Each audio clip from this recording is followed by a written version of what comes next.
Netizens, gustong e-pares si Catherine kay Dominic Roque. Matapos ang ilang araw na bulungan, kinumpirma ng King of Talk na si Boy Abunda noong February 6.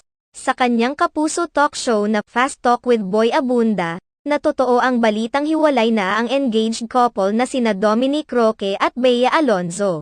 Taong 2021 nang ihayag ni Bea Alonzo na, in a relationship, sila ni Dominic Roque. Last July, sinurpresa ni Dominic Roque si Bea sa kanyang proposal. Ngayon, wala pang isang taon, hiwalay na ang dalawa. Ayon sa source, ibinalik na ni Bea ang engagement ring kay Dom. After this confirmation, may ilang netizens na parang may gustong mangyari. What if si Catherine and Dominic na lang? Narito ang mga komento ng ilang mga netizens.